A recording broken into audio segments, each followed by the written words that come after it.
ঢাকা বিশ্ববিদ্যালয়ে কোটা বিরোধী আন্দোলনকারীদের ওপর ছাত্রলীগের হামলার ঘটনায় নিন্দা ও উদ্বেগ জানিয়েছে যুক্তরাষ্ট্র এবং মানবাধিকার সংগঠন অ্যামনেস্টি ইন্টারন্যাশনাল। ওয়াশিংটনের স্থানীয় সময় সোমবার রাতে নিয়মিত সংবাদ সম্মেলনে ঢাকা বিশ্ববিদ্যালয় সহ বিভিন্ন বিশ্ববিদ্যালয়ে আন্দোলনরত শিক্ষার্থীদের ওপর ছাত্রলীগের হামলা নিয়ে প্রশ্ন করলে নিন্দা ও উদ্বেগ জানান মার্কিন পররাষ্ট্র দফতরের মুখপাত্র ম্যাথিউ মিলার।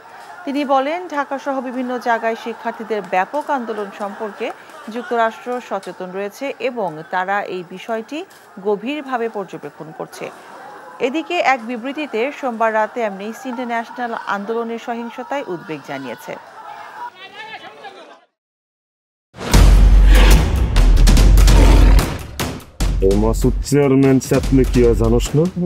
এমন মায়ের মারুম কুত্তার মতো খালি সাইড পারবি। তুই যদি আমার বউ আস, তুই হবি রাজরানী আর আমার বউ টুনি বিবি তোর বান্দি। আমার সংসারটা কেন ভাঙতে সময় না? নিজের জামাই আটকা রাখতে পারেন না? কেমন বউ আপনি? কেলেঙ্কারির আর কি বাকি আছে? বদনাম তো শৈলেই লাগছে। আপনার প্রথম বউ কি আত্মহত্যা করছিল নাকি আপনি মারছেন?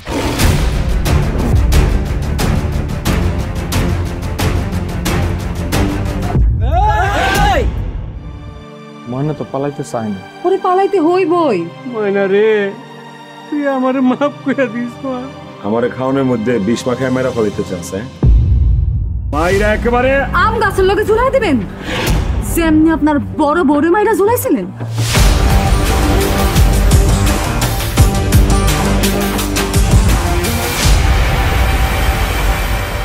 এখন জন্ম সনদ দিয়ে খোলো বিকাশ স্টুডেন্ট অ্যাকাউন্ট।